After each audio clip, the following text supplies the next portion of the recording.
Our speaker for this day finished his Bachelor's of Arts major degrees at Our Lady of Angel Seminary, Quezon City.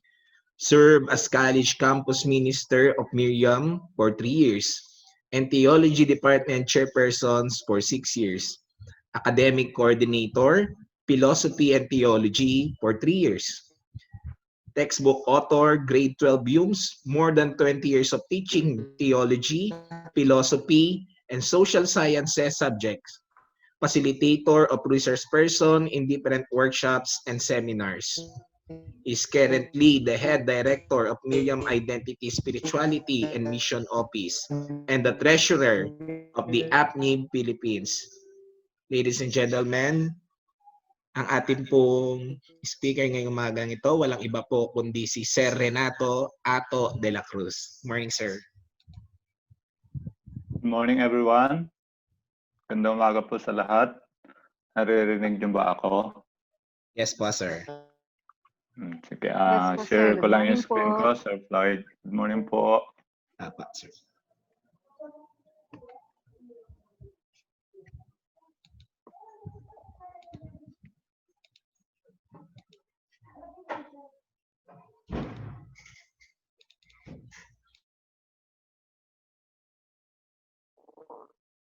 Nakashare na po ba?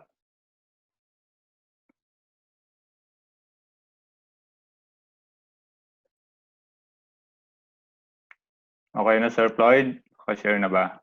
Yes po, sir. Yes po. Okay, so once again, good morning to everyone. So it's a pleasure to be here, to be virtually present in your webinar, in your series of webinars, or in your training. So I'd like to express my sincerest gratitude to Sir Floyd for inviting me to be one of your speakers for the second batch. Again, I also had my talk last week for the first batch, I think.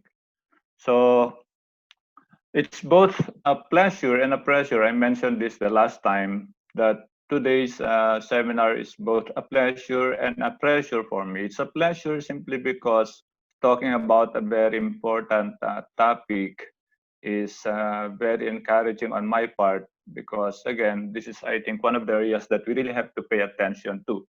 It's a pressure because I don't know really if you will be listening throughout my sharing, but I just hope that you are truly attentive to what I'm going to share this morning. So the topic actually can be a very good topic when we speak of research. So for those who are interested in research, for those who are writing their thesis or maybe dissertation, this can be very academic.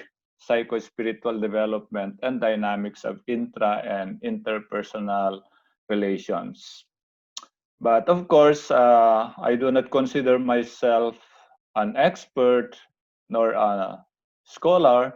So I'd like to maybe tackle the topic in the light of, or in the context of your training, in the context of values, education, or maybe more importantly, in the context of our being values educators.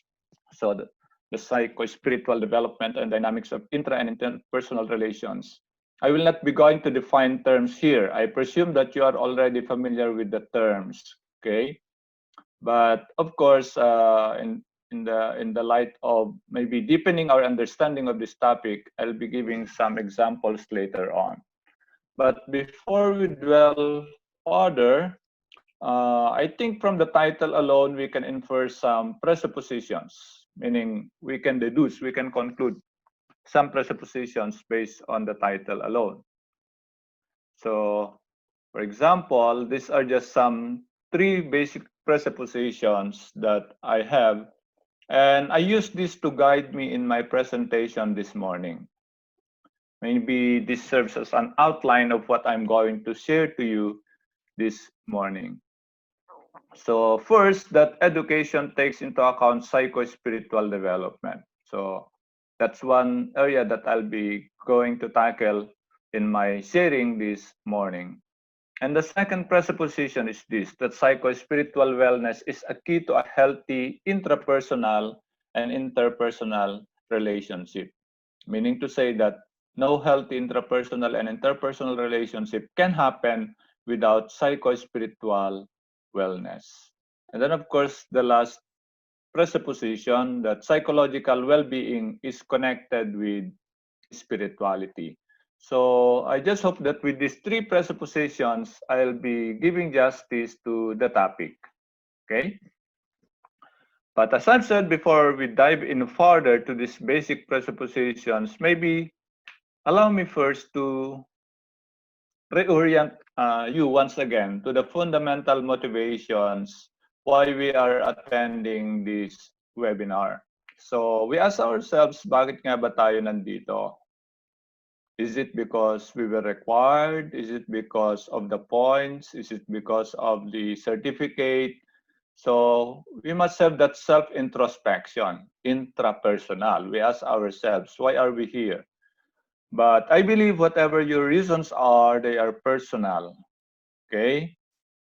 But of course, I'd like you also to know and maybe remind and review some of the fundamental motivations or reasons. And this one would be the first legal reason. So you talk about your personal reasons, but let's also talk about our legal reasons. So the Philippine Constitution states that educational institutions shall strengthen ethical and spiritual values, develop moral character, and personal discipline. So the supreme law of the land speaks of the need to strengthen. And as values educators, we are here. So trainings like this, webinars like this can be a way to equip us with the necessary skills in order to translate this in our particular institutions or schools. Okay? So the need to develop values education is constitutionally based. So the supreme law of the land speaks of that. The second guiding principle would be the Department Order number 41, Ed Order number 41 series of 2003, where it states that values education teachers should be utilized fully. That's the keyword. Values ed teachers should be utilized fully to help other area teachers integrate values development in the subject area they teach. So you will facilitate the transmission of values ed to your fellow teachers. I mentioned also last week, the problem with this kind of webinars is that only values ed teachers are asked to attend. And yet, we consider everyone, the role of every teacher as values education teacher. You are already, I don't consider you experts in values, but at least the content of values education you are fully aware. But how about the teachers teaching other subjects? So they should also be the ones attending this kind of webinar because every teacher is a values education teacher. So that's the second. So we have the supreme law of the land, we have the DepEd order. Of course, you now have the GMRC law. Okay? I hope I'm correct with this. Sir Floyd, tama ba yung RA 114761? So that's the GMRC law, institutionalizing GMRC again in our schools. So that's another reason. So webinars like this have to be attended simply because of these reasons. That's the third one. Of course, the last one would be the K-12 curriculum. Okay? So the K-12 curriculum can be considered as value-laden, full of values. But of course, I'll give just concrete examples where we can find particularly subjects that we incorporate these values. Of course, the grades 1 to 10, you have the edukasyon sa pagpapakatao. Okay? And you know that one of the course learning outcomes would be malinang ang mga potential, to harness one's potential.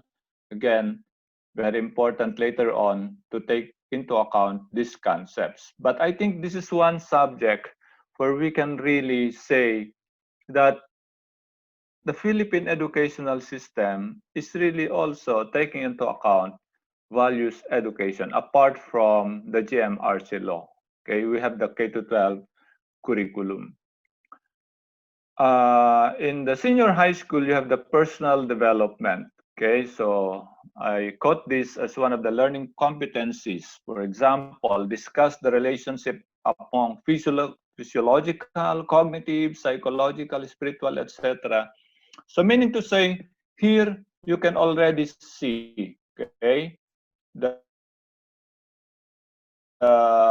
interaction of all the different aspects or dimensions that govern a human being is taken into account, not just his intellectual dimension.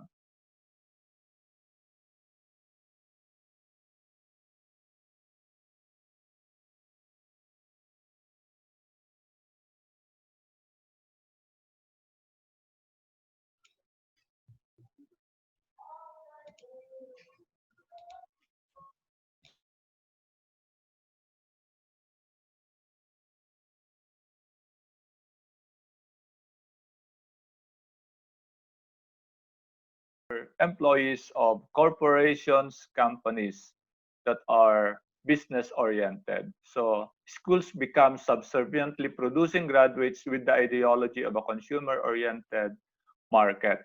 Education has become largely technical. Yun po yung nagiging problema.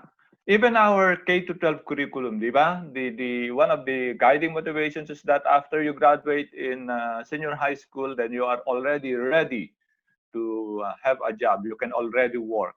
That's the paradigm of our educational system. So, nakakaligtan na po dito yung tinatawag nating holistic education. Okay, so this is the first presupposition I think that we really have to take into account. Holistic education. Holistic education is also termed by others as whole person education.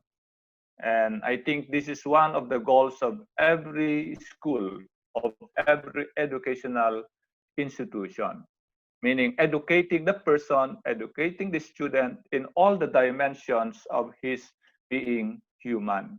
And when we speak of the dimensions, there are many dimensions: intellectual, emotional, psychological, physical, economic, political, etc. So, of course, our topic, psycho-spiritual. So, yes, it's the goal of every educational institution. Unfortunately, one of the most neglected dimension is the core dimension, that is the spiritual dimension. I believe that personally, I believe this is one of the most neglected dimensions. We focus so much on training the mind, but not so much the heart, the core dimension of human existence. And yet we see it as a very important, integral component of the curriculum. I use the word essential because I'm teaching philosophy. When I use the word essential, the root word is essence. And in philosophy, how do you define essence? That which makes a thing what it is. Meaning, education will not be there without taking into account the psycho-spiritual component or dimension. Okay? Well, by the way, the word psycho-spiritual is used just to see also the dynamism of this of spirituality and psychology, because we cannot talk, as I've said, of spiritual wellness also without integrating psychological wellness. So most of the scholars nowadays use the word psycho-spiritual, but nonetheless, we shall continue. Okay, so here, education, psycho-spiritual component is really very important. And what do we mean by psycho-spiritual component of education? What should we focus into? If we speak, my dear teachers, of psycho-spiritual component of education, it really puts emphasis in the continuing quest for a richly textured interior life. Ito po yung tinatawag nating kaloob-looban, interior life. That is really the emphasis of psycho-spiritual. Okay? Do we ask our students to reflect, to talk about the meaning of things? Okay? To have that kind of self-introspection, or maybe not just our students, even us. Do we reflect? Do we contemplate? Because questions are not simply academic. For example, what is the meaning of life cannot be answered by empirical sciences. You cannot go in the laboratory and then experiment whether or not there are things that make life meaningful. You have to discover it yourself. So psycho-spiritual development and wellness will really put emphasis in this. The continuing quest. That's the key word or phrase. Continuing quest. It's a process. Okay, it's dynamic. So self-discovery is dynamic. Now, we should teach our students to converse, not just to converse with us, not just to converse with themselves, with their classmates, but to converse with themselves. Because according to Lorillard, one academic expert, learning is a conversation. But nowadays, rarely do we see students also conversing with one another. They would rather spend their time alone listening to music or watching or playing in their cell phones, etc. So how can they really learn the art of conversation? How can they speak with themselves? And if they can't speak with themselves, how can they be healthy speaking with others? So you have the idea now that without healthy interpersonal relationship, you cannot have that healthy interpersonal relationship. But first and foremost, conversation is very important component of education. But conversation should also be from within. Okay? And one important aspect of conversation, in any conversation, is the art of listening. So students must be taught to listen with themselves, to converse with themselves, to contemplate, to reflect on the meaning of things, of lessons taught to them. Do not just ask them to memorize data, or teachers should not ask them to memorize data, but rather, what is the meaning of being taught to them? How does it touch them personally? That's very important. So without this art of conversation, we will not be able to focus also in what we call the psycho-spiritual component of education. And in any art of conversation, the art of listening is very important. Okay? So kapag pinag-uusapan dito ang conversation, kailangang makinig ka. Nakikinig ba tayo sa ating mga sarili? Kung ano sinasabi ng ating sarili. That's very important. Okay? I was browsing the internet for my ethics and philosophy class at Miriam, and then I was able to visit this empoweringwomen.com. And maybe it's providential that I was led to reading this. Listen to your emotions. And I think it's very important to share also this to you. That listening to ourselves is what we call implying listening to our emotions. There are so many emotions that we feel. For example, bitterness, resentment, discomfort, etc. But what does these emotions tell us? For example, bitterness, pait, or resentment, hinanakit. Marami po tayo dito. Okay? So, kung may pait sa buhay, it simply shows you where you need to heal. Okay? So, where you're still holding judgment on others and yourself. Kung may hinanakit tayo, it simply shows that we're living in the past and not allowing the present to be as it is. So, they are not at all negative. They can be what we call room for growth. They can be opportunities for improvement. So if we are, for example, feeling discomfort, it is simply because, what do you call this? There are some things that maybe we want to change, but unable to achieve it. So it simply shows you that you need to pay attention right now to what is happening because you're being given the opportunity to change, to do something different. For example, if you feel discomfort in this new setup, for example, I also feel discomfort. I am not comfortable with having this kind of talk in just what we call in a virtual way, in a virtual setup, facing my laptop. I'm not comfortable. But it shows that I need also to change the way I do things. So to do something different than how I typically do it. So that's basically what it means. When we listen to our emotions, let's listen to it in the positive way. Kung nagagalit tayo, if there's anger, it shows you what you are passionate about. If you are angry with the students unable, for example, to perform, because you are passionate with excellence. Okay, it shows you what you are passionate about, where your boundaries are.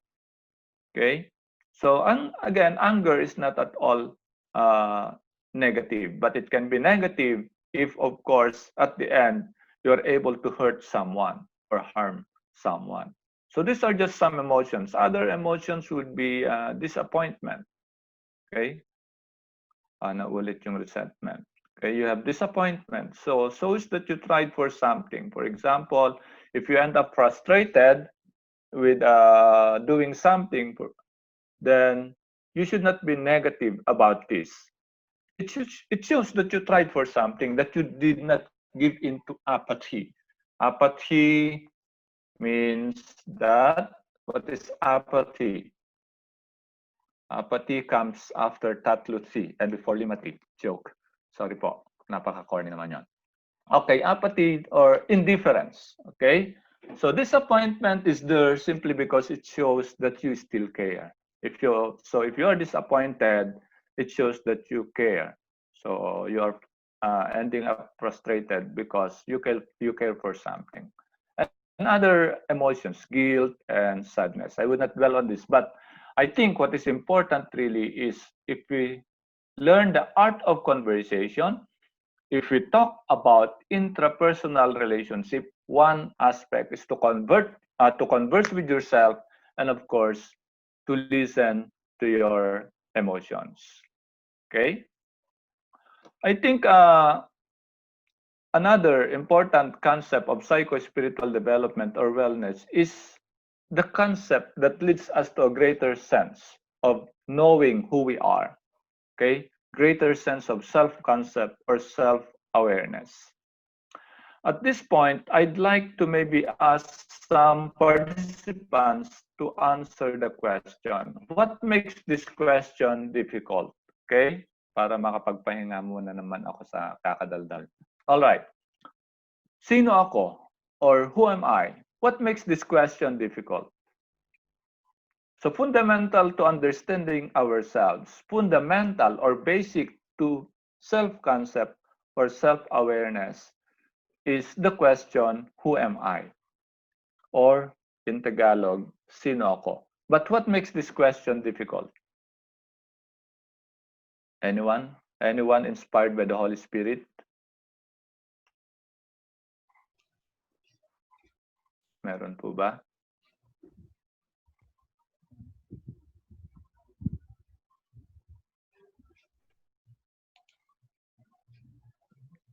Bakit po napakahirap sagutin yung tanong na sino ako? So a sense of self-concept or self-awareness must begin with the question, who am I? But what makes this question difficult? Anyone who would like to share? If there's anyone also who would like to share their thoughts by using the chat box, maybe I can ask Floyd to read it for me. Ito po sir yung sa bakit daw po mahirap. We don't want to accept who we are. Yes. Sense of purpose. Uh, so if you don't want to accept who we are, of course, you won't be having a healthy relationship with yourself. Okay. So later on, I'll discuss this. But anyone else who would like to share his or her thought? Why is this question, who am I, difficult? Maybe we don't know totally ourselves. All right. Yeah, we can we cannot be able to really know who we are because knowing ourselves is also a process. But at least we must be able to converse with ourselves in order to know who we are. Because we can never determine who we are, our strength, our capabilities, our weaknesses without conversing with ourselves. Hence the term now intrapersonal, from within. Okay? But basic is the question, who am I? Sino ako? Meron pa ba, Sir Floyd? Sabi niya dito, who am I is difficult because there is no self-acceptance. Okay. Too much If there's, all reservation. right. In psychology, so if there's no self-acceptance, it is simply because you don't have a great sense of self-concept. So you cannot accept yourself simply because you don't have that sense of self-concept or self-awareness. You want to be somebody else, but you are not this person. Okay? So we imitate someone, even our hairstyle, even the way we dress, we imitate others. Okay?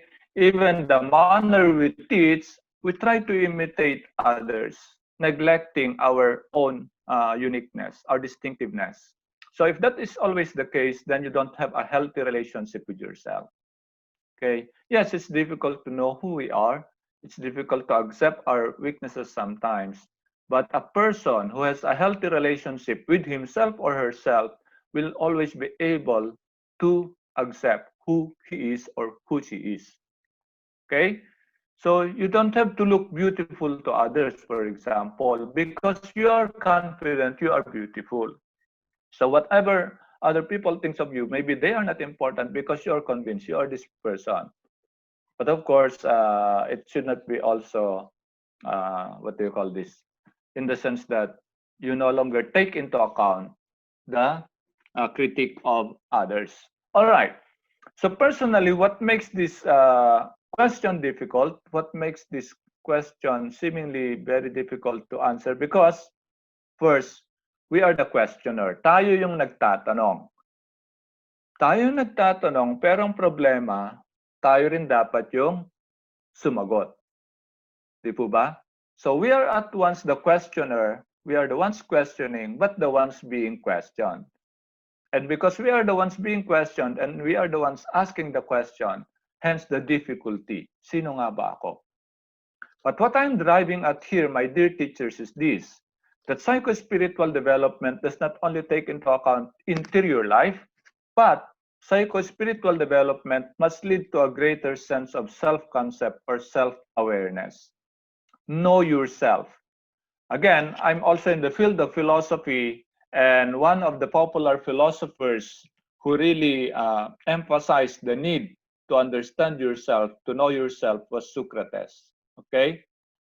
So for Socrates, you have to know yourself because for him, the unexamined life is not worth living. Okay? So the unexamined life is not worth living. Remember, Socrates lived centuries ago, but these words still echo at the present. Some people are unable to examine their life, and so they end up maybe unable also to have a clear direction in life.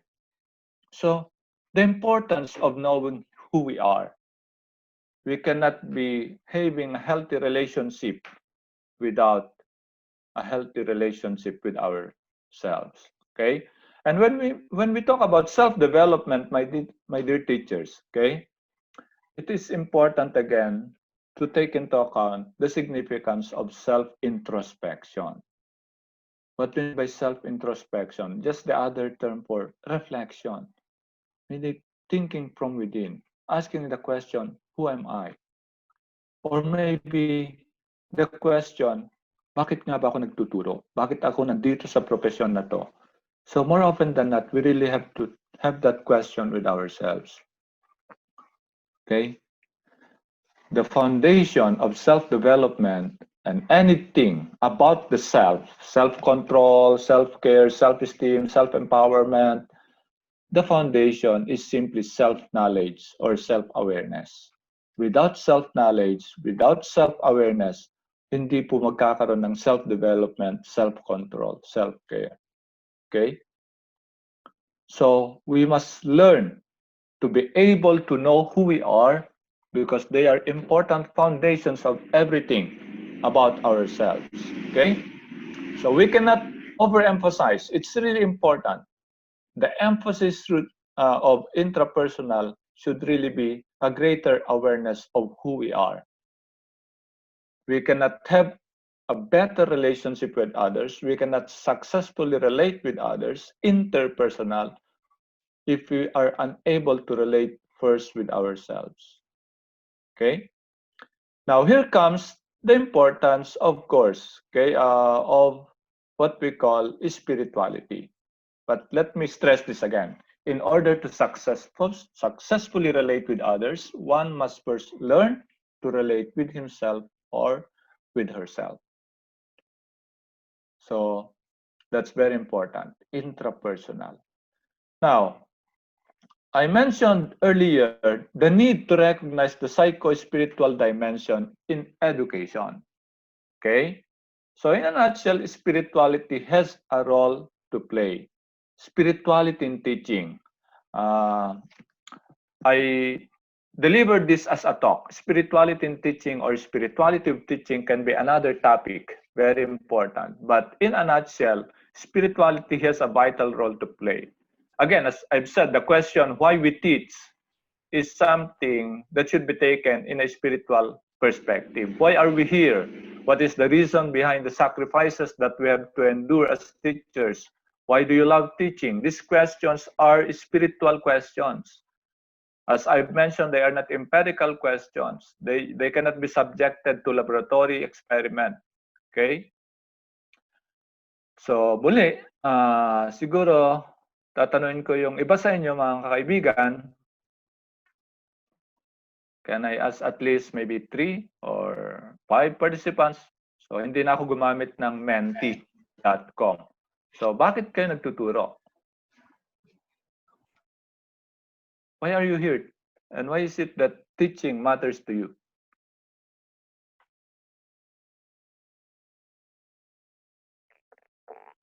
Anyone who would like to share? Why does teaching matter to you? If you can mention how many years in teaching and your school, I greatly appreciate it. Sabi sir, that is a calling daw po. It's a calling, it's a vocation. So vocare from the word call, to call. So it's a calling. Yes, not everyone is called to be a teacher. Yes, Sir Floyd? It transforms lives. Yan po yung sabi. It's their passion. Lives. Okay. You know, these are very good concepts. It's a call, it's a vocation, it transforms lives. But how do we concretely show this in our profession? For example, in the field of theology, because I'm also in the field of theology, I always ask my students, because I teach both graduate school students and college students. For example, how do you convince a person who cannot even eat 3 times a day that God is a compassionate, a loving, and a provider? That God is a provident God. How can I convince a person who cannot even eat 3 times a day, suffering from hunger, that God is a loving God, a provider? So how can you then, what do you call this, concretize, give flesh to the concept that God is compassionate, and provider to a person who cannot even eat 3 times a day, who always experience hunger. What I'm driving at here is this. We have very, what do you call this, good and very well-founded motivations in teaching. But do they translate in actual classroom situations? In what way were we able to really transform lives? I guess those of you who have been in the academy for how many years can share many things about this. But again, my dear teachers, what is important is this. The concept should be given flesh.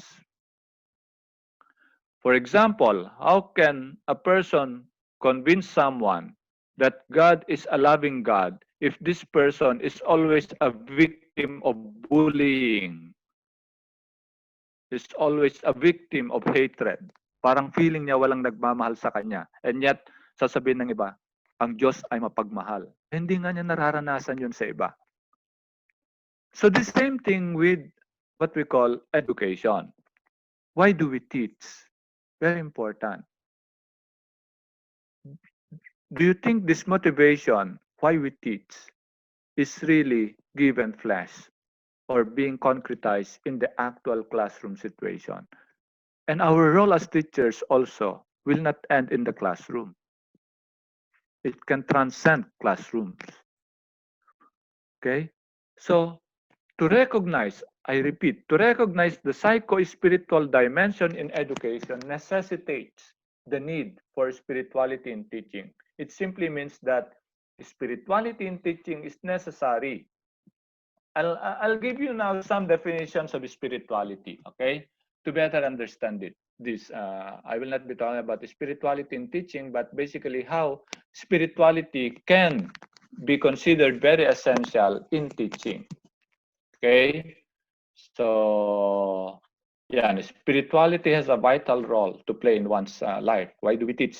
Is also a very spiritual question. These are just some understanding of spirituality.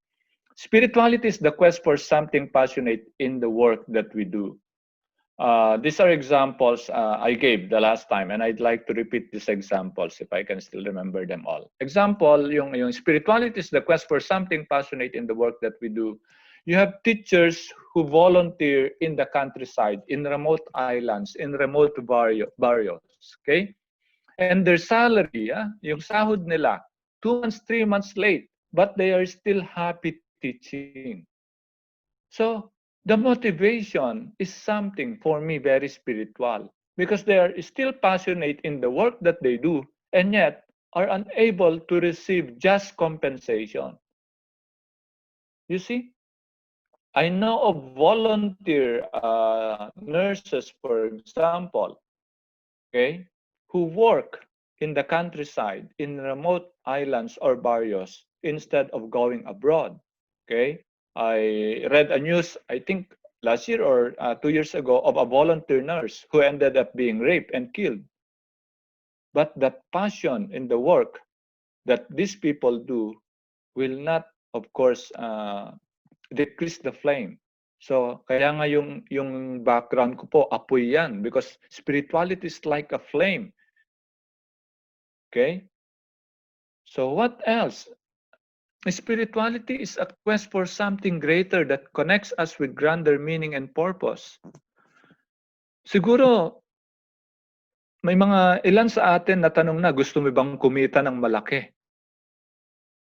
Bakit karamihan ng tao hindi naman nagnenegosyo? Bakit karamihan ng tao kontento na sa sinasahod nila? Okay? Because there's something greater than being wealthy, than being rich. Sino ba naman nang ayaw yumaman? But then, wealth is just maybe one of the things that can give meaning to people, but not to all people. So spirituality is a quest for something greater, for something that has a grander meaning and purpose. Okay? What else? Spirituality serves as vigor or energy or impetus which shapes who we are and dictates our goal in life. Ito yung mga taong who stand firm in their principles. Hindi nabibili yung kanilang mga prinsipyo. I think that is also a product of spirituality. Okay? Na yung mga teacher na iba na pag niregaluhan ng estudyante, dagdag points. Hindi. Kung ang prinsipyo mo ay firm, you will not be, of course, shaped by something else because you are shaped by your principles, by your values, and above all, by your spirituality. Okay. So spirituality is something that encourages us to formulate a vision, nurture a passion, and forge a commitment. I think the example I gave here would be people who end up unemployed during the pandemic. Ang dami po. Very, very, what do you call this? Ano yung term na ginamit ng DOLE? Basta, magkaiba kasi yung data ng DOLE at saka yung pag-aaral ng mga ibang ahensya. But more or less, 4 million people became unemployed during this pandemic. But others did not lose hope. Okay, they nurtured a sense of passion and commitment. And of course, they found ways to earn. Okay? I think that's something spiritual. Hindi sila ibinagsak ng krisis, ng pandemya, kundi umangat sila. Okay? So, that's something spiritual. Definition 5, yung spirituality is not a doctrine but rather the vital energy that creates meaning in our lives. Di po ba we have the sense of spiritu, spirit, as the root word for spirituality? Ano bang spirito bumubuhay sa iyo? Di ba? Yung ibang tao, spirito ng alak, yung iba spirito ng droga, buhay na buhay sila. Yung iba kahit makasigarilyo lang, buhay na. So, ito yung nagpapabuhay sa kanila. But how about the others? What gives them that vital energy? Parang yung tanong nga ulit sa Nescafe, para kanino tayo bumabangon? So yun nga yung tanong ko kanina, mga kaibigan. What makes teaching meaningful for us? If you wake up in the morning happy and smiling because you're going to face your students, that's something spiritual. Pero yung mabigat ang pagbangon mo kasi papasok ka na naman at makikita mo na naman yung masungit mong estudyante. Delikado yan. Kasi yung motivation mo hindi na kaagad healthy. And remember, some of the things that start at home will be also brought in our classrooms. Kapag nagagalit ka sa bahay, minsan hindi mo na naiiwasan, nagagalit ka na rin sa mga estudyante mo. More often than not, it happens. Okay? So para kanino tayo bumabangon? So if you wake up in the morning smiling, and then you know that you're going to face your students, if you are happy about that, that's also something spiritual. Okay, the last one, of course, we cannot do away with this, is that spirituality is the conscious engagement with the presence of God. Again, yung personal relationship with God is something really, really very important. Kanino humuhugot ng lakas ang mga tao ngayon? Kahit ang sensya, even science cannot help us with these vaccines, for example, ang tagal pa daw. Okay, so people cling in to their faith, to their personal relationship with God. Okay, I know of some families whose relatives, close relatives, died because of COVID, but they did not lose hope. Okay, they did not lose their faith in God. Rather, it strengthened their faith in God. So that's spirituality. Okay. All right. Let's move on. So, just to summarize some of my thoughts before I continue. So, intrapersonal, again, knowing who we are, conversing with ourselves. Okay, they are important elements before we talk about healthy interpersonal relationship. And for me, if you have that healthy intrapersonal relationship and interpersonal relationship, it will also move to what we call healthy transpersonal relationship, a relationship with someone greater. Maybe some people would call this God or a transcendent being. Okay, so this reflects in our relationship. Okay, the spiritual dimension will be there. Okay, so you have the personal dimension, intrapersonal, interpersonal meaning the social dimension, but you also have now the transpersonal, the psycho-spiritual dimension, relationship with the divine, for example. So these are things, for me, essential nowadays in the context of values education. We cannot emphasize the importance of, even as teachers, self-introspection, and later on, teaching our students to have that sense of self-introspection. Remember always, it may sound cliche, but you cannot give what you do not have. So if you cannot have that healthy relationship with yourself, do not teach your students to have a healthy relationship with themselves. Remember nowadays, we're talking about psychological wellness, spiritual wellness. Ang babata po na nagsisiside. Di ba? At sasabihin ng iba, nagpakamatay dahil lang sa love life. Hindi po maliit na bagay yung love life. Because it's something that some people are passionate about. Yung iba nagpakamatay dahil sa grades. Hindi po maliit na bagay yung grades. Because some people are very passionate about education, excellence. So, I think these are things that we really have to consider nowadays when we talk about the dynamics of intrapersonal and interpersonal, psychological wellness, spiritual wellness. They are very important because they are not given attention nowadays in our present educational system. Dahil busy ang mga educational systems, naturuan yung mga bata ano ang gagawin pag nagtrabaho na sila. And this is also one of the reasons why I think general education in college is not given primary importance. Naikwento ko rin noong nakaraan, I overheard some students of mine in one school where I taught na yung GE subject daw niya, ang daming assignment, parang major daw. Because I know the student, I approached him and asked, ano ba ang mas mataas, major o general? Sabi niya, general. General, sir. Hindi naman general. General, sir. So sabi ko, yun lang pala eh. So ibig sabihin, dapat bigyan mo rin ng respeto yung general education. Hindi lang yung major subjects. But I think what is important in having general education subject is that it is something that contributes to what we call holistic education. Without GE, if we only talk about technical courses, then surely holistic education will not be there. We will totally neglect the psycho-spiritual dimension. Okay, so let me continue. Konting na lang po, konting tiis na lang sa pagkikinig sa akin. I'll be talking about the paradox of our age. Hindi ko alam, Sir Floyd, kung gagana yung sounds, pero ito lang yung pinili ko na mas maigsi. Maybe some of you or most of you are already familiar with this paradox of our age. But this is just to show you, again, the importance, the significance of what we call taking into account the psycho-spiritual dimension of our lives.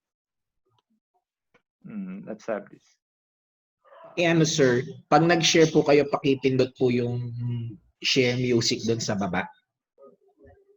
Where I-ano nyo muna po, stop nyo muna po yung share, sir.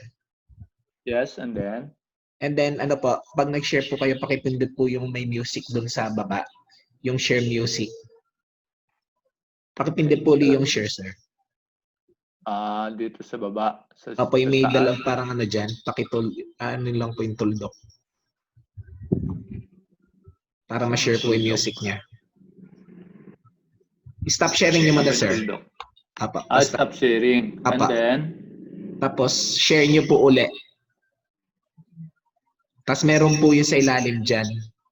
Yung pag nag-share po kayo, yung share music sa baba.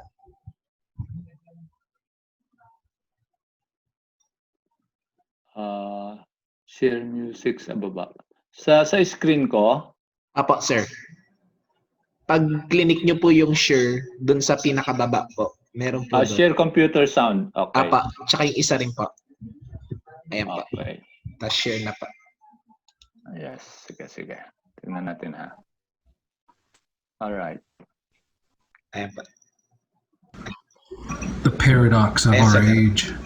Okay. We have bigger houses but smaller families, more conveniences but less time. We have more degrees but less sense, more knowledge but less judgment, more experts but more problems, more medicines but less healthiness. We've been all the way to the moon and back, but have trouble crossing the street to meet the new neighbor. We built more computers to hold more information to produce more copies than ever, but have less communication. We have become long on quantity, but short on quality. These are times of fast foods, but slow digestion, tall man, but short character, steep profits, but shallow relationships. It's a time when there is much in the window, but nothing in the room. Medyo baka hindi lang na ano, pero kailangan tignan natin ulit and then pag-isipan natin yung mga sinasabi dito sa paradox of our age. The paradox of our age. We have bigger houses but smaller families, more conveniences but less time. We have more degrees but less sense, more knowledge but less judgment, more experts but more problems, more medicines but less healthiness. We've been all the way to the moon and back, but have trouble crossing the street to meet the new neighbor. We built more computers to hold more information to produce more copies than ever, but have less communication. We have become long on quantity, but short on quality. These are times of fast foods, but slow digestion, tall man, but short character, steep profits, but shallow relationships. It's a time when there is much in the window, Okay, so but nothing in the let me stop room. at this point and maybe us participants, some participants to share their thoughts about this paradox of our age. Maybe a short reflection after hearing or reading some of the texts or all of the texts. So what part made an impact on you? Or personally, how are you affected with this? So let's just assume that we are in a recollection, Joe. Sige. Ito yung mahirap pag virtual. Apo. So paano po kayo naapektuhan dito? So how are you affected? Personally, what is the meaning of this paradox of our age for you?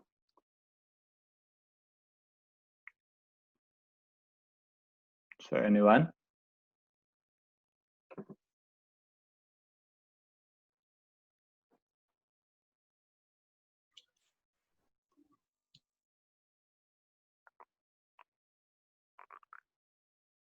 Ayun, sabi po ng isang participant, nobody's perfect. No po. Nobody's perfect. Tama naman po yan. Because only God, they say, is perfect. Because if we are already perfect, then we are already God. Okay?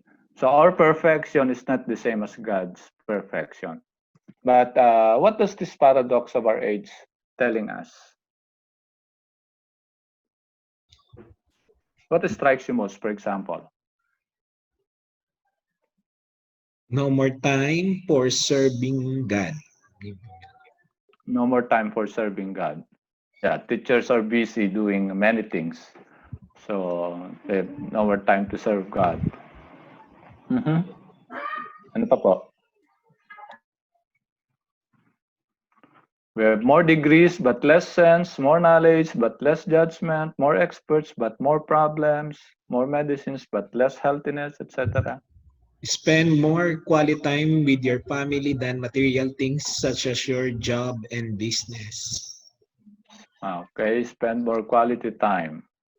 Part in the paradox says that a tall man but short in character, it helps us to realize that people of the world are becoming more engaging in earthly possessions. Mm. reminding us that the basic and simple things are overlooked. Somewhat ironic, we are improving to achieve something, but the result doesn't meet what we really need to have. Time changes, but we should be watchful if we should go with the flow. It's the balance Okay. life. All right. Thank you po sa mga sharings nyo. I remember, I think I will use John Paul II's words. Kasi siyempre, nasa linya din ako ng theology or spirituality. Ang sabi niya, people nowadays focus their attention on having rather than being. Okay? To have is the focus, not to be. Okay? So that's the problem. Yun nga yung sinasabi niyo, people are more focused on material things, consumerism, material-oriented society, simply because nowadays, people focus their attention in having rather than being. I always ask this question, whether in school or in a context of retreat and recollection, will it make you less of a human if you don't have a laptop? Will it make you less of a human if your cell phone is still maybe the 3210, the 3310, or the analog type? Will it make you less of a human? Okay? So society's standards nowadays, they will tell you, oh, hindi ka in, ano ba 'to na Jurassic ka. That's already what we call the standard we set. And so because of this standard set by the society that we also set with ourselves, I think what struck me most in this paradox of our age would be uh, our inner room is empty. Yung sinabi sa last line, it's a time where there is much in the window but nothing in the room. Diba pag nag-window shopping tayo, dami makikita. Wala kang alam pambili kung gusto mong bumili ng mga nakikita mo sa mall. Yes, there is much in the window but nothing in the room. And I think the room being referred to there or here is our inner room. Because if our inner room is empty, we cannot be able to see the beauty and meaning of things around us. We see the beauty and meaning of things simply because our inner room is full. Diba? So, what makes a rose important, for example? What makes a rose important is the time you spend with the rose. So what makes someone something important is the time you spend with it.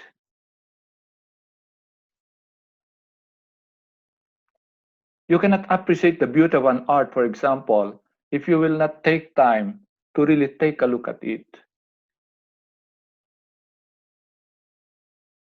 Pero yung iba, ngayon, iba ang iksi na ng pasensya. Wala, kulang sa inner room development, kulang sa intrapersonal. Okay, so let's reflect further now on our role as teachers. Are we having that role to maybe develop among our students a mind that is full of data, full of knowledge, or are we to train our students to be mindful, to be attentive, not just with the things around them, but with themselves, with what is happening to them? And if you are, of course, training the students to have this knowledge that they are to acquire in your particular subject, this is also very important that we teach them to be mindful. Okay, to converse, as I've said, with themselves, to pay attention to what is happening to them. We also have to pay attention to what is happening to our students. A smile to a student can mean a lot because that student may be suffering from something. I've been teaching for more than 20 years, but I never use the word stupid or bobo because that's totally downgrading. Pag nabigkas mo yung salitang bobo or stupid sa estudyante, that's downgrading. That's the humanizing term. Because no one is bobo. No one is stupid. And yet I know of some teachers mentioning that word. They are not mindful to what is happening to their students. And so how can we teach our students to be mindful also, to contemplate, to reflect? So I think what I'm giving here are just some reorientation again and a reminder of our role as teachers. So I saw this beautiful quotation, and I think it is always a reminder for us. Remember that a teacher takes a hand, opens a mind, but above all, touches a heart. If we will not be able to touch the heart of our students, my dear teachers, we will not be able to help them have that sense of self respect, self awareness, self concept, or self knowledge. Okay? All right. From James Knight, I borrowed this from James Knight, former Ohio State faculty. How can we motivate students to have this maybe healthy relationship, not just in the actual classroom, but also now maybe in the virtual classroom, in the online learning. So it is very important. I will not go through this deeply. I know the meaning of. I know you know the meaning of these things. So once again, make students feel important. Okay, every student in your class should feel important. That's why favoritism have no room in a classroom setting, because every student should be feeling that they are important. Make students feel invited, particularly those who are ostracized, particularly those who feel they don't belong because they don't have this or that. Okay, so make students feel invited. Deal with needed changes from positive viewpoint. This is a big change now from the face-to-face encounter to the virtual encounter, from the actual classroom situation to a virtual classroom or online learning. But we have to deal with these changes. The new normal, they say nowadays. Learn to make nonverbal clues. I think the power of these nonverbal clues, smile, for example, a tap on the shoulder, etc. Okay, so even the word thank you can mean a lot. Of course, that's verbal, but all these things, they can mean a lot to a student. Get to know your students personally, and above all, of course, learn to empathize. Establish parameters. I think what is important here is this. You can be friendly to your students, because if you are friendly to your students, they can be more open to sharing their problems or concerns to you. But establish parameters that they should still remember that you are a teacher, you are their teachers. So establish parameters. Okay. Use student-centered instruction. You know that already. Be enthusiastic again. So I think I've been teaching for, as I've said, more than 20 years, not for bragging, but I always end up in our students' evaluation in the college, part of the top 10 among faculty members in terms of the student evaluation. And I don't know, because one of the things that my students cannot forget is my sense of humor. Okay, so be enthusiastic, have that sense of humor, be alive, be active, be proactive in engaging students in the classroom. Very important. Pero yung parang ang bigat-bigat ng paa mo pumasok sa classroom, nako, mararamdaman po yan ng mga bata. Even of course, ng mga kasama mo, mga co-teachers mo. And of course, personalizing the class, meaning to say that maybe you can treat your students as your sons and daughters, and so you can have more that personal sense of touch to your class. These are just but some, what do you call this, suggestions for a good classroom environment, online or actual classroom. Okay? Sige. Baka mamaya na yung mga tanong. Anyway, let me continue. So, quoting again on John Paul II, our role as teachers, as witnesses, is very important. We must practice what we preach, particularly if you are values education teachers. Even your co-teachers look up to you. So people of today listen more willingly to witnesses than to teachers. Okay? If they do listen to teachers, it is because they are witnesses.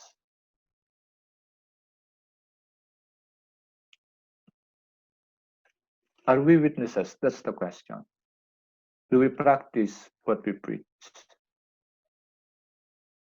So our psycho-spiritual dimension must be healthy in a sense that if we are teachers, we should do the same thing to our students and we should act as witnesses. So thank you very much, my dear teachers, for listening and maybe for not listening, joke. So if there are questions, I shall stop sharing and then entertain some questions. Or maybe reflections, not just questions. So marami pong salamat sa pakikinig. Ayan, maraming salamat din po, Sir Ato, sa oras po na binahagi mo po sa amin. Mula po sa mga guro, mula dito sa DepEd Region 3 at sa DepEd Tapat po. Kasama po natin sila ngayon mga taga-NCR po. Hindi lang po ito Region 3, meron din po mga taga-Taguig and Pateros. Okay po, sige po. At Welcome po. ilang Quezon City din po. Okay po. Kung may mga tanong po tayo kay Sir, pwede po nating i-type yung mga questions po natin. Or either mga reflections po natin. Ito. Meron na pong tanong dito, Sir, sa wall po natin. Dr. De La Cruz, hindi pa po, baka pampurnada pa, hindi pa po tapos. So do you suggest that one must take or subject itself to a self-concept standardized test? Nakakatulong po yung mga yung mga personal development test, yung mga psychological test to know who we are. Okay? So nakakatulong po 'yon. 'Di ba yung mga schools lahat, hindi ko alam kung lahat, sinasubject yung mga applicants, yung mga faculty, yung mga employees sa psychological exam. But this exam should really be discussed with what we call the person concerned, mga psychological exams. Dapat malaman. Kasi po, hindi naman din pwedeng yun lang yung standard, yung psychological exam. Remember, these psychological exams can put a person in a box. And remember that the tao, the human person, is dynamic, not static. So nagbabago yung tao. So kung tinake mo yung psychological exam 2 years ago at lumabas yung ganitong pag-uugali, it does not mean na 2 years after, ganito ka pa rin. So, in my seminary formation po, 9 years ako as a seminarian, nabugbog po ako sa psychological exam because hindi lang yata annually. Parang every semester may psychological exam kami.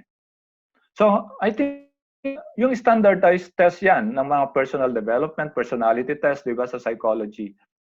Pero, pagdating sa subject, wala po, hindi ko po siguro ma-recommend as a subject. Yung personality development, maganda yan as a subject. But remember that each person is unique. So, even the topics that you have to discuss in personality development might appear too general, pero meron pa rin dapat actual kung paano. Kaya nga yung personal encounter with the student, very important. So, there can be broad, there can be general ideas about personality development. Like, for example, in personality development, self-concept, self-awareness is very important. That's general, okay? But how does this translate to to every person, every student, is what counts most. Yun po yung importante. Inuulit ko po, holistic education pinag-uusapan natin, and even our laws talk about holistic education, the congruence, the international, the interrelationship of these various dimensions of the human person, and yet we neglect na yung psycho-spiritual dimension. Okay? So, yung sa mga values educators, even us, we neglect the psycho-spiritual dimension. We really don't teach ourselves to listen to our emotions, to listen conversely or from within. How much more we can teach our students, or can we teach our students to listen with themselves? So, hindi ko po alam kung nasagot ko yung tanong, pero yung standardized, kung hindi po pwede pong mag-share, i-unmute na lang.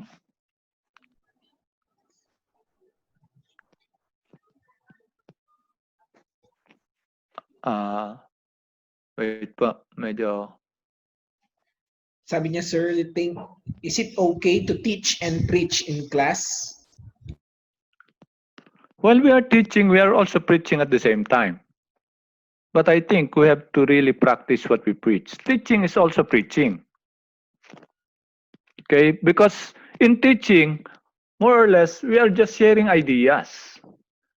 But the ideas should really be given, concrete examples should be given live. Kaya very important, for example, to talk about concrete situations, concrete happenings or realities where the students can really reflect. Okay? So you can really talk about concrete situations. For example, as a beginning in my class, I really ask my students to reflect about the pandemic at present. How are they affected by this pandemic? But very important in teaching is the processing. Of course, this is one skills that you have, that you need to develop. You have to process the student's response or answer. Because while processing, when you process the responses of your students, some of your students can also reflect on that, okay, from what is being shared, from what is being processed. So, yun po yung sa akin. Medyo dumami yata yung tanong. Sometimes, ito yung nabasa ko lang. My reflection, when I listen to my emotions, I tend to know more of myself. Deal with my own emotions. Opo, I teach critical thinking, and one of the impediments also for a critical thinking to take place would be too much emotionalism naman. Okay, you cannot engage yourself to critical thinking if you are too emotional. Kaya nga po yung, di ba, yung mga galit na galit ay nakakapatay sa sobrang galit. Yung sobrang depressed naman, nagpapakamatay. Yun po yung mga tinatawag nating sobra-sobra ang emotions. Kaya nga, teaching I think is the most difficult task because our students look at us. Nasa sentro parati tayo. Sir, yung sa dulong tanong, maganda po ito. Ano po yun? Sabi niya, so we should be a perfect paragon of a very good values teacher. We should walk what we talk. Sir, may I ask po, how can we address student asking? Can they be saved even they are gays? Okay. Catholic po ba to? Catholic school po ba? Okay. Hindi ko pa tatanungin, sasagutin ng diretso yan. Alright.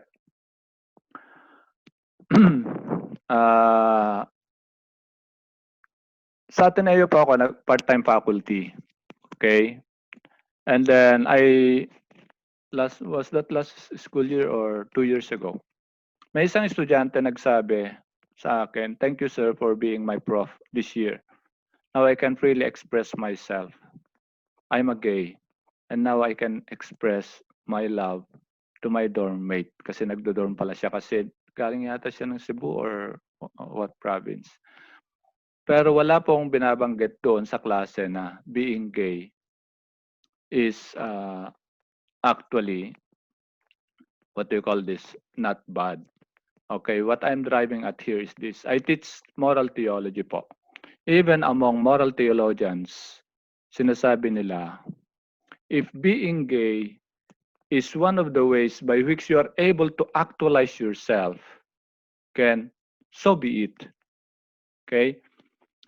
If you are teaching theology or religion, what the church is against is not the orientation. Because some people can be homosexual in orientation. So, medyo academic to. What the church is against is the act. Okay? So, you may have that homosexual orientation, but if you don't engage yourself in that sexual act, okay, the church would consider that acceptable. Okay?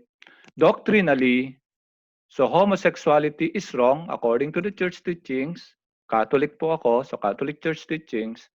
So, sinasabi, homosexuality is wrong because of what we call the natural law.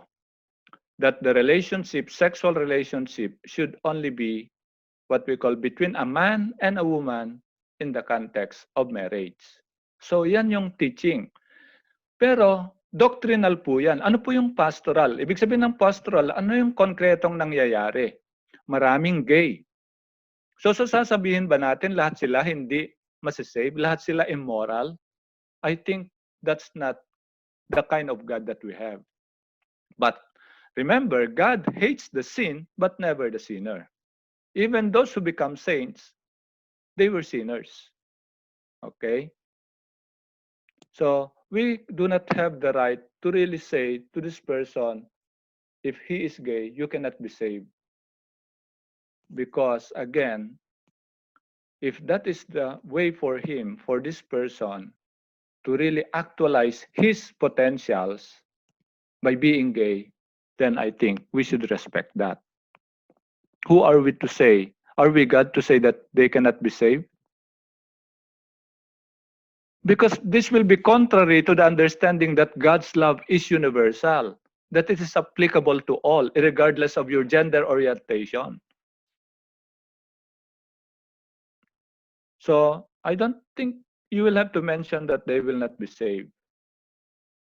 But you have to help them. Again, marami po kayo nga psycho-spiritual kasi baka yung being gay niya ngayon, isang stage lang sa kanyang buhay. I know of some people who were gay during their maybe younger years, but eventually became men, married, of course, the opposite sex.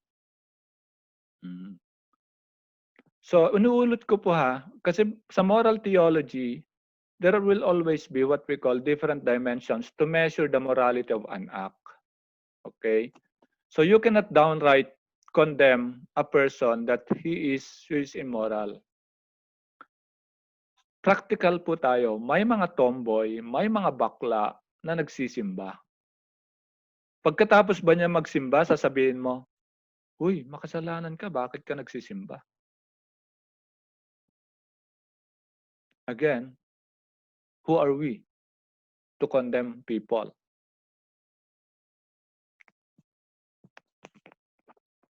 Sorry po, medyo maano yung question. Pero that's my personal, okay? So, paano ko pa ituturo 'yon? Sasabihin ko, ito yung teachings ng simbahan. Bakit sinasabi? It is against natural law. What is the natural law? Because the natural purpose, for example, of relationship, that sexual act, is in the context of marriage, and one of the purposes of marriage is for procreation. Yung ganon. Okay? Pero, sabihin po natin, yung iba hindi naman nag-aasawa. O may mga mag-asawang hindi nagkakaanak. So, paano yung purpose ng procreation? O, iba na naman po yun. Kaya nga po, theology is also a very difficult subject, just like maybe philosophy or whatever. Hindi ko po alam kung nasasagot ko yung tanong nyo, pero sana naman. Ayan, maganda yan. Even Jesus didn't throw a stone to Magdalene. Yan, maganda yan. Yan, very theological yan. God creates man and woman only, but we cannot judge them by being gay. Yeah, that's right. Who are we to judge? I always lean on what we call the principle that God's love is for everyone. We call God with many names, but we only have one God. Okay, so we only have one God, but we call God with many names.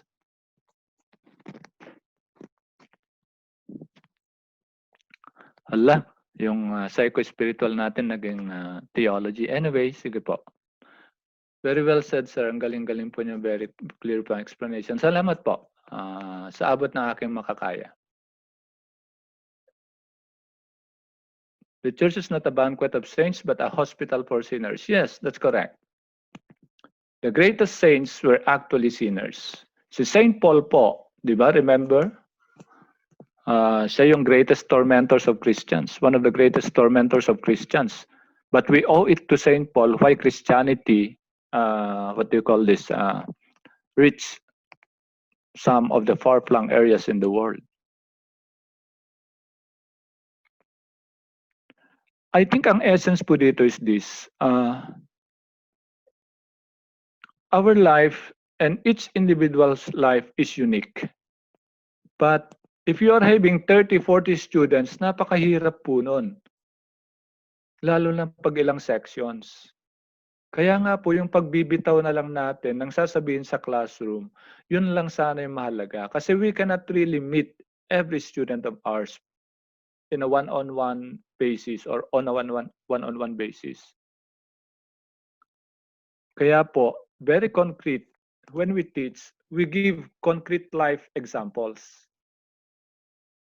Pwede tayo magsimula sa istorya, pero konkretong istorya. Kaya mag-research tayo na mga kwento ng buhay. Totoo yun. Marami pong hugot sa buhay. So yung mga hugot na ito, gawin nating hugot sa klase. Kasi doon tayo natututo. Yung mga hugot sa buhay.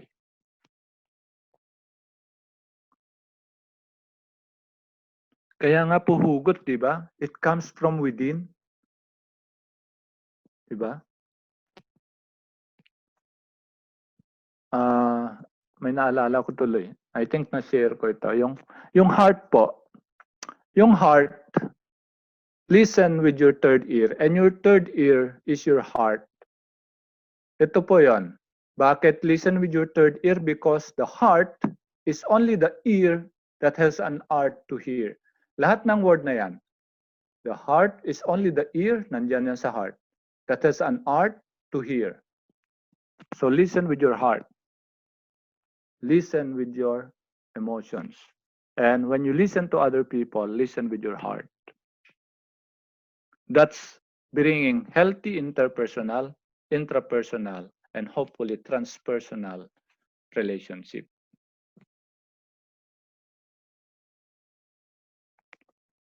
Meron po, Sir Floyd, may mga questions ba? Baka nakakaya sa ibang nagtanong, hindi natin nasagot. Yung iba pwedeng mag-unmute po kung gusto nyo mag-share, kung gusto nyo magbahagi ng inyong sa loobin. So,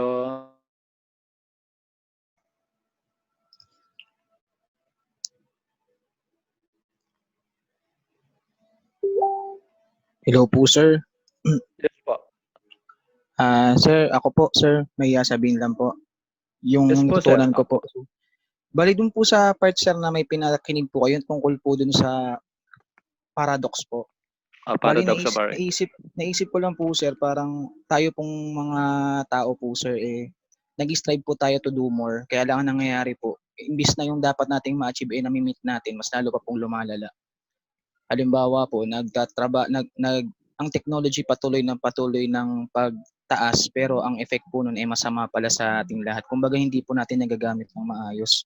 Kaya parang nagiging ironic po. Imbis na po yung dapat nating ma-achieve ang makuha, nagiging kabaliktaran po. Kaya parang kung hindi po pala magagamit ng maayos, nagiging useless din po yung mga natututunan po natin. Yun lang po, sir. Salamat po. Opo, yan nga po yung sinasabi na dapat ang technology hindi siya parang nag-overpower sa ating pagkatao. Technology is just a tool. Sinasabi ko kahit sa online learning, technology is just a tool. Technology will be useless without training our students, without motivating them to learn.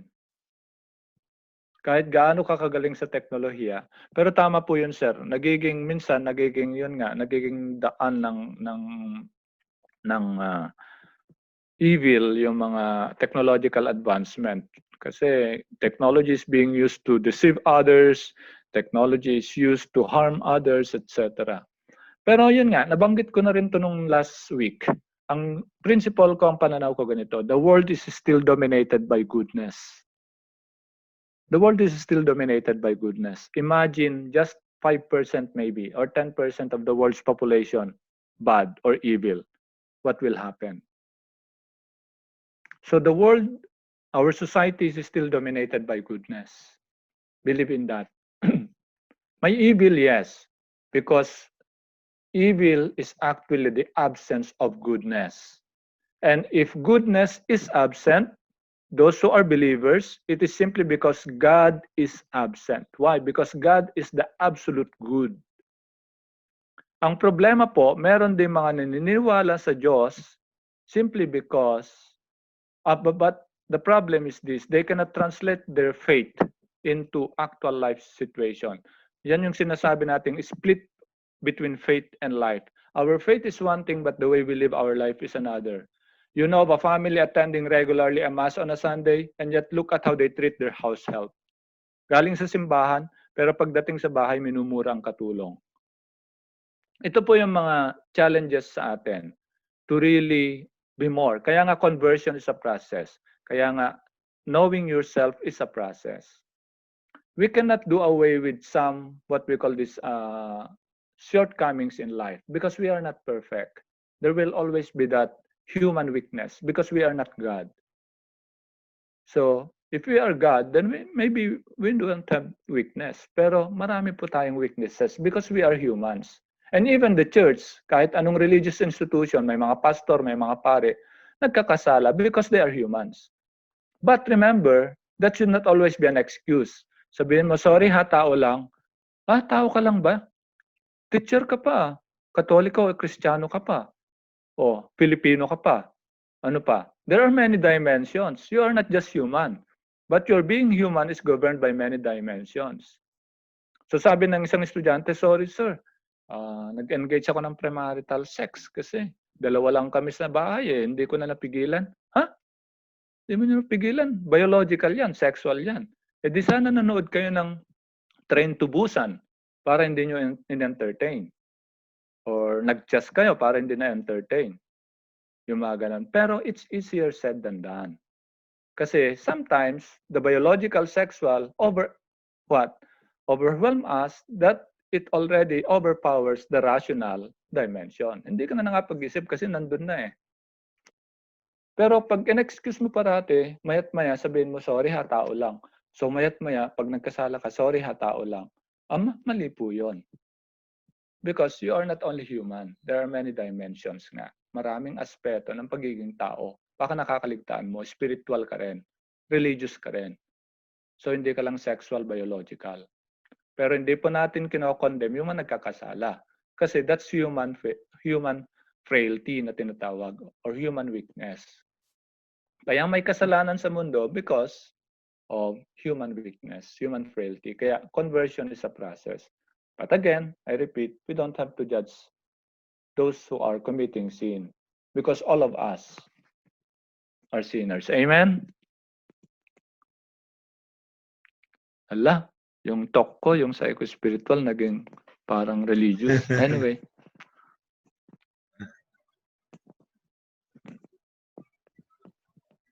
Meron pa po ba? Anyway, ang schedule naman natin is 9 to 11. Baka meron pang mga gusto mag-share or magtanong. Or gusto nyong early dismissal, pwede rin. Huwag po kayo mahiya. Tayo lang naman. I hope I made sense and I hope I did justice to the topic. So I did not want to be too academic. I just want to really understand. I just want to let you understand the topic in the light of your being values educators and maybe how we are able to bring this into the classroom.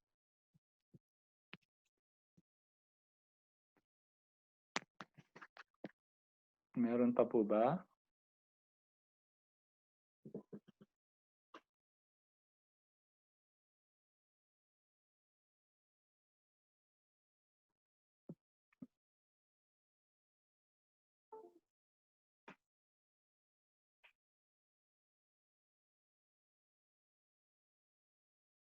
Meron pa, Sir Floyd? Baka hindi ko nababasa sa chat.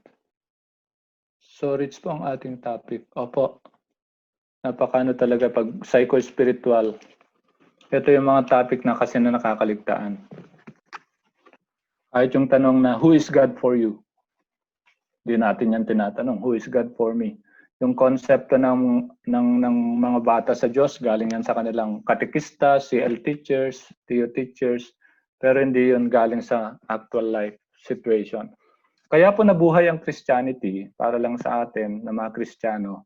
Kasi galing yan sa karanasan. Kung dalawa lang naniwala, tatlo lang naniwala na si Jesus ay Diyos, wala pong Kristyanismo. So I think it's very important. Our concept of God must also come from our experiences. Galing po ako sa seminaryo, ang dami na pag-aralan tungkol sa Diyos, sino ba ang Diyos. Pero nung lumabas lang ako sa seminaryo, doon ko lang napagtanto, God is truly my Savior. Bakit po? Kasi na-hold up po ako. Tapos, parang yung bus na dumaan, yun yung sinabi kong guardian angel. Kasi kung wala yung bus, hindi natakot yung nang hold up sa akin. Baka patay na ako ngayon. I was stabbed in the chest. It needed 3 stitches. So, yun. That was 2006 po yata. And then, that's the time when I prayed, God, you're truly my Savior. Marami pong, concrete examples. Yung sa Yolanda lang, lahat ng kamag-anak niya, lahat ng pamilya namatay, pero hindi niya sinisi ang Diyos. Lalo siyang nanalig sa Diyos. Mag-isa na lang siyang natira dahil lahat ng pamilya niya inanod ng rumaragas ang tubig. Pero yung iba, siyempre pag ganun kukwestiyonin mo talaga, may Diyos ba? Lalo na ngayon, sa gitna ng pandemya, may Diyos pa ba?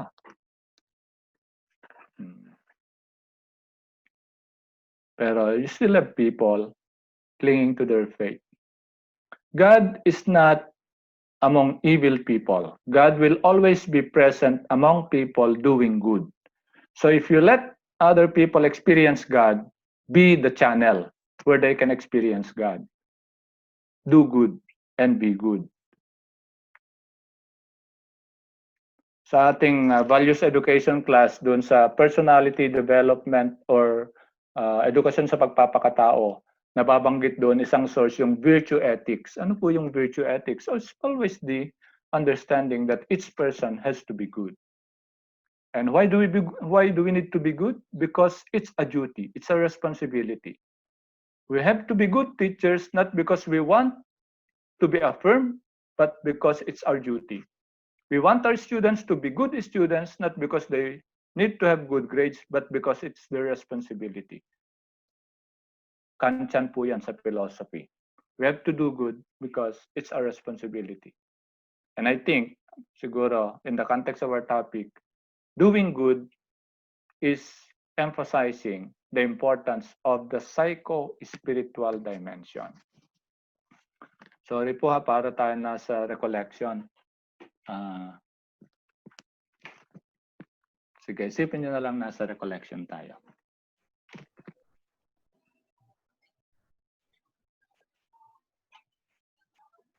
Okay, yes sir. Be good and do good po and let us be a channel po.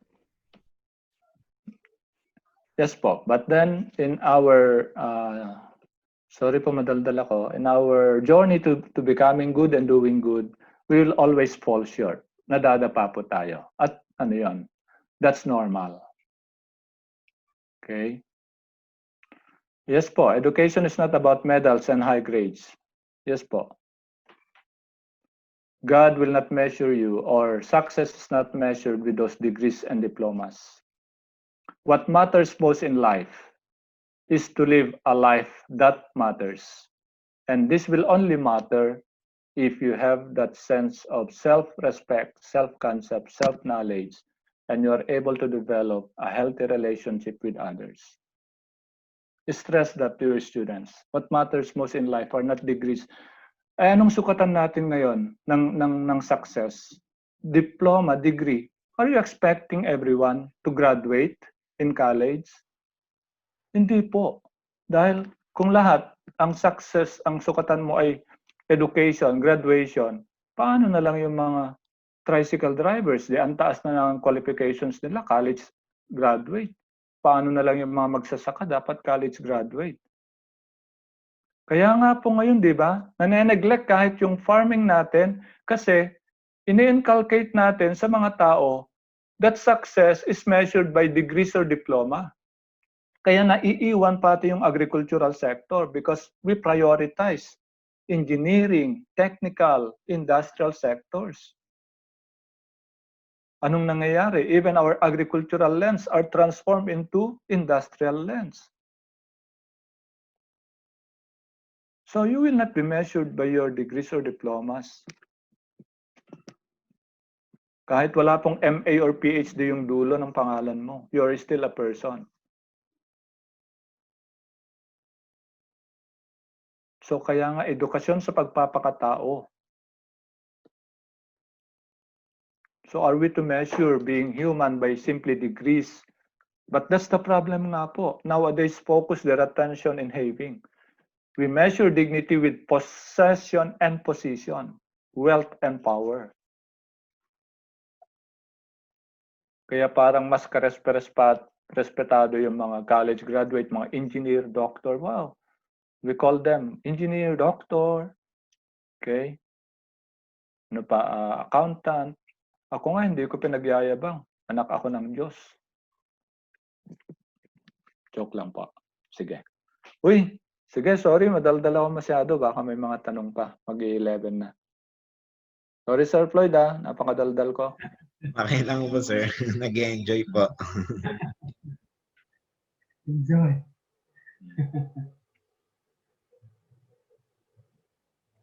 Salamat din po. Salamat po na inspire ako sa inyo, sir. Very defining topic. Nagbabasa na lang ako sa chat kasi wala nang nagtatanong. We cannot always make excuses that we are human. We need to evaluate ourselves. Opo.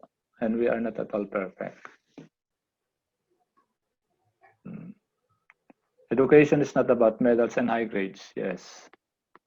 Kaya nga po, hindi ko nga po alam bakit ginawang batas, yung GMRC. Yun dapat talaga yung aim natin. Yung sino po yung mga ginagawang ngayon, bayani, di ba? Yung mga nakapulot ng 100,000 pag sinoli, bayani, bagong bayani. Di ba yun talaga dapat yung gagawin? Pero bakit gino-glorify natin ngayon yan? Kasi hindi na yan yung parang normal. Pero dapat normal yun, ibalik mo ang hindi sa'yo. Pero ngayon, pag nagbalik ka, uy, trending ka. Di ba yung recent na trending, yung nurse na nagpaanak? Di ba? Yung kahapon sa news, nagpaanak ng street dweller. Yes, po, sir. Oh, normal yun sa kanya. Sa kanya normal lang yun. But we glorify it. Bakit? Kasi parang tingin natin it's not the in thing nowadays. But that should be. It's really our obligation to do good. Much more to a nurse who really have professed something for their profession. Oh.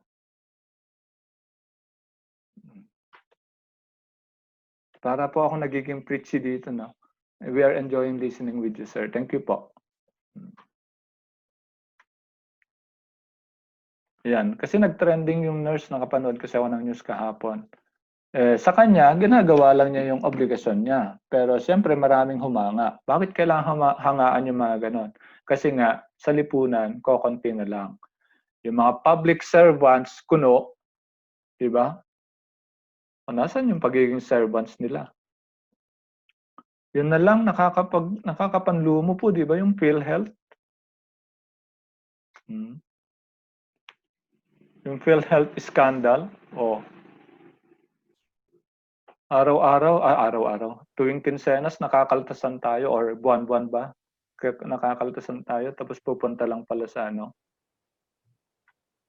Even that, parang paano mo mapapakain sa pamilya mo ang perang galing sa nakaw?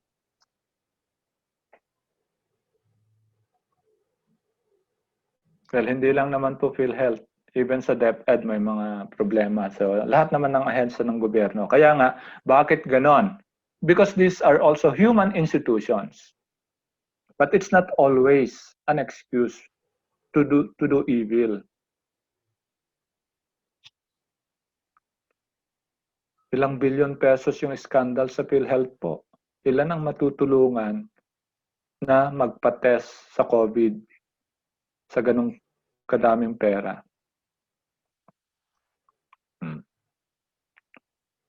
Alam niyo po ba, conservative estimate lang to ng COA.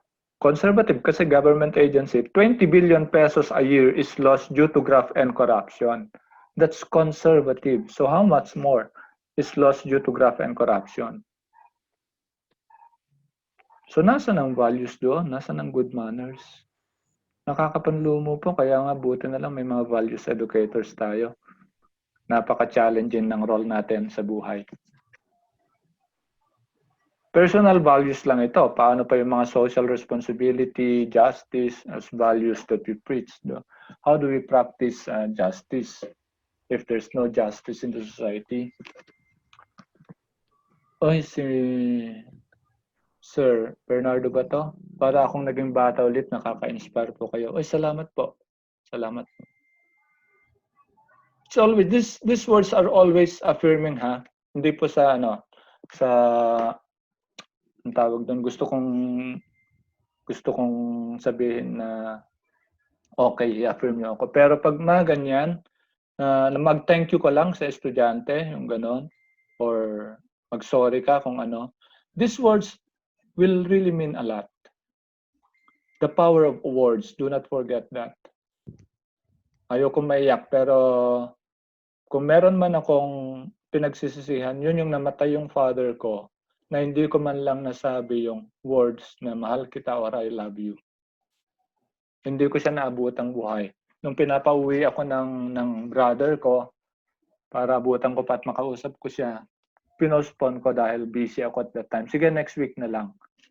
Nung next week ko, ang text na receive ko, uwi ka na. Patay na si Papa. So, I think that's one of my regrets in life. But I was not able to tell, siguro in my actions. But the words, hindi ko talaga nabanggit. The power of words, do not discount that. Yes, actions are also powerful. But words are also powerful if coupled with words. And if words will be coupled with actions, that's more powerful. Diba? Pero yun nga po, hindi ko nasabing I love you, Papa, or what. Siguro dahil hindi ko nakaanohan. Pero at least sa mother ko before siya namatay, nung sinabing bumisita kami. So, bumisita naman ako. Yes po, yung nakakalungkot, mga taas ang pinag-aralan ng gumagawa ng bad things like corruption. Opo, yun nga po. So, education will not always be a sign of being a good person. Talaga pong dine-develop yun sa tao. Sa psychology, even character can be developed. Kaya nga po merong mga personality development, may values education, may GMRC. Kasi psychologists believe character can be developed. Even if we say values are not taught, they are caught, hindi po, nade-develop kasi ang character. Parang ako po, na-develop ang character ko na ganito, not maybe because of my upbringing in the family, kasi hindi naman very religious din ang family ko, pero because I was trained in the formation, in the seminary. So, siguro, I speak this way, I talk this way because of my character formation. Yun po yung ano. So, character formation is possible. So, wag po tayong mapagod sa ating role as values educators. May quotable quotes na si Ma'am Marisa. What matters in life is to live a life that matters. Pag sa philosophy po yan sa akin, pag tinuro ko, maganda yan na quote, pero anong ibig sabihin? What does it mean to live a life that matters? Ayan, question po yan. Kasi sa philosophy, you ask the question, why? Why do we need to live a life that matters?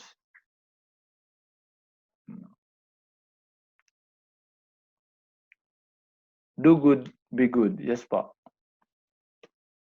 And I hope I have been good to you today, this morning. And you have been good to me because of your active participation through chats, through your questions. Thank you very much po. O, meron pa pong magpahabol. Baka hindi kayo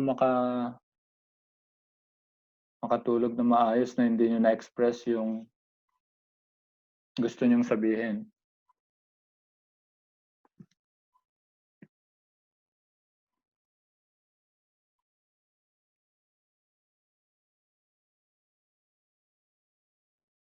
Marami po kami quotable. We are created by God with purpose. Ay, yes po, everyone. Every person. Ingat din po kayo.